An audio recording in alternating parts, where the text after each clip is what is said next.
My name is Sarah, and I'm going to be doing a demonstration on nasopharyngeal and oropharyngeal swabs. This is my patron here who is going to be my patient. Her name is Jenny. The reasons why you would go ahead and conduct a nasopharyngeal swab is if you suspect RSV, influenza strain A or B, parainfluenza, or even the COVID.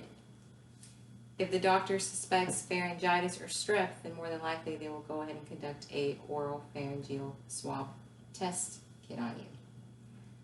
So the first step in the process is to gather the needed supplies.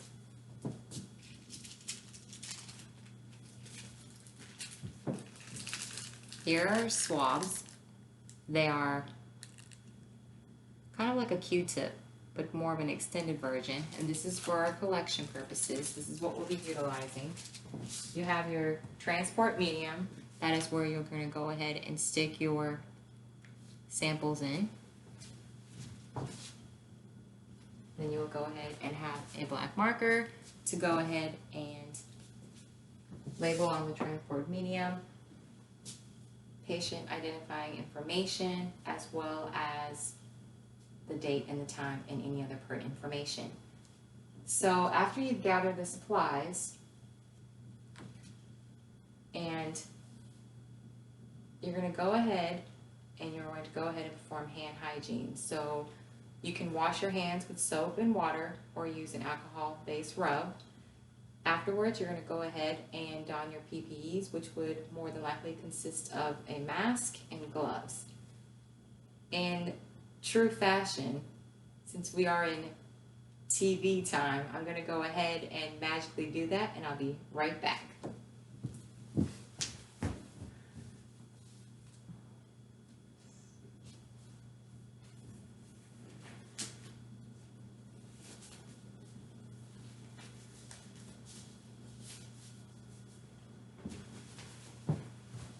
So now I have donned the necessary PPEs. I have my gloves as well as my mask.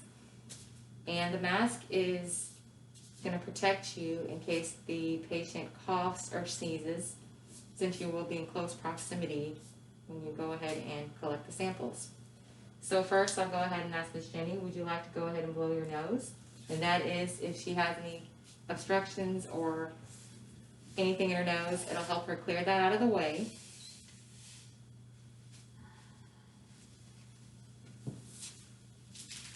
I'm going to get my swabs and in my area and throw these away.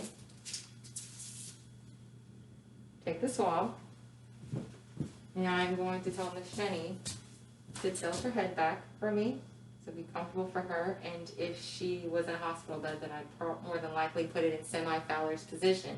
I'm going to go ahead and stick the swab into her ear, and you're not going to go up, you're going to go straight back.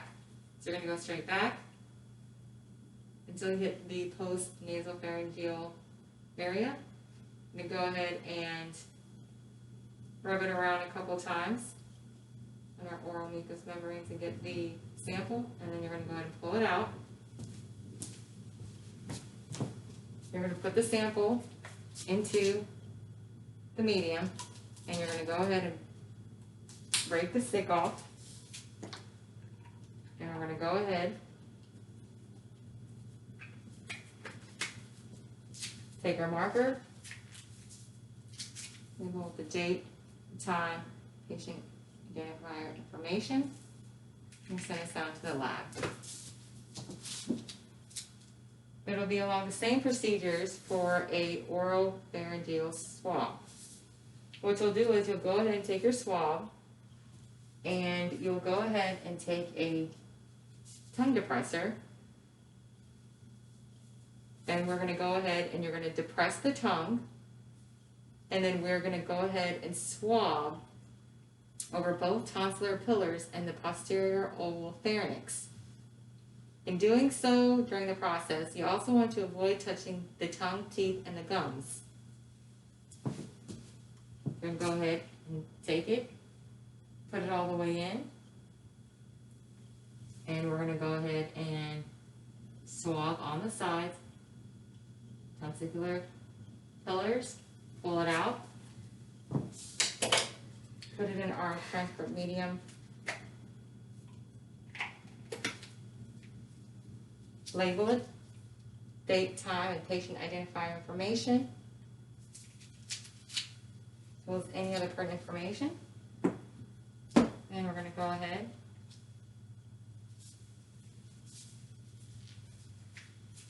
remove our PPEs. I'm in a biohazard trash can.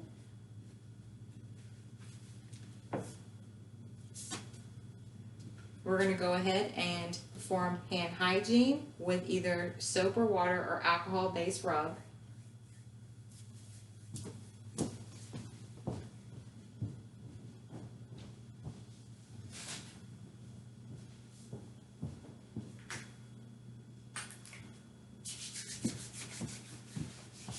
Which I've just proceeded to do.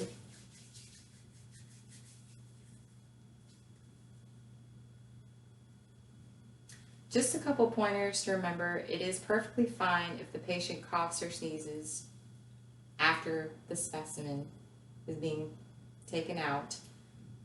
So it is perfectly fine if they do that. It just triggers some type of reflex, and it'll make them cough and it'll make them sneeze. But anyways, I appreciate your time. Thank you. I hope it was very educational.